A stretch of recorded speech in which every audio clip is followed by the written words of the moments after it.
Hey there, Grumpy Old Fart here. Be sure to check me out over on Rumble. There you'll find all of my stuff from YouTube, plus my political and social commentary and weekly current events, which YouTube frowns on. Links to my Rumble channel, as well as my other YouTube channels, and links to let you order my books are in the description of this video. If you enjoy my content, please like, subscribe, share, and comment.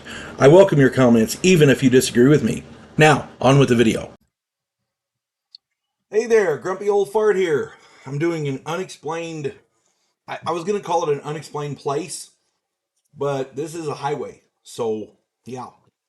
Unexplained roadway. The Devil's Highway. Route 666. And yes, that was a real place. A real highway. Route 666.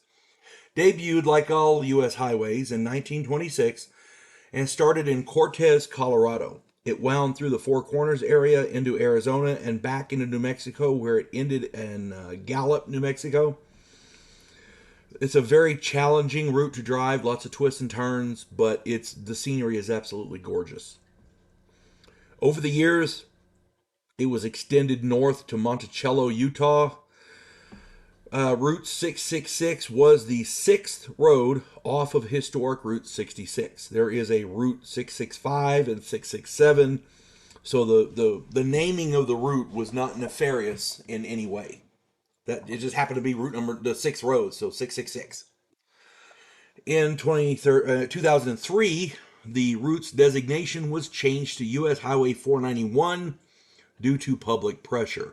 I can imagine few people felt comfortable driving on any road littered with signs that read 666. That's just me, I guess. I don't know. But I can understand that. If ever there was a stretch of highway anywhere in the world that could claim to be cursed, Route 666 was it. Listen to this. The myriad of small towns along Route 66 boast some of the most prevalent hauntings in America. There's not a town along the way that doesn't have the feel of a haunted house. The town itself has that feel. And the stories of the various hauntings will chill you to your core. They're all along that route. There's not a town there that doesn't have a haunting or some sort of a malevolent folklore. Phantom hitchhikers litter the route, even to the point of harassing law enforcement officers. More than once, a state police officer will stop to talk to a hitchhiker only to find the pedestrian has vanished with no explanation and nowhere to have fled to. I did a video on roadside phantoms. Go check that out. There are people who pick up hitchhikers there and they travel a while and then look over and they're gone. There's other people who have reported picking up a hitchhiker. They drive them to a town only to find out later that this hitchhiker is there a lot and is the ghost of a person who died on the road, that kind of thing. It's crazy. Many motorists report stopping to help a mysterious little girl in a white dress, only to have the child vanish. You see a little girl in a dress by the side of the road, you stop to help. Everybody does. That's common human decency. But then the child vanishes, sometimes from the back seat of a moving vehicle. It's crazy. Packs of demonic dogs have been reported all along the route. Their glowing yellow eyes staring at passing motorists. I'm sorry, that would freak me the hell right out. I would gun the engine and just drive on. I mean, fuck that. I'm sorry. Many motorists report time anomalies along the route. 45-minute trips take 4 to 6 hours, and sometimes a 6-hour trip is finished in an hour or less. Yeah, that happens a lot along Route 666.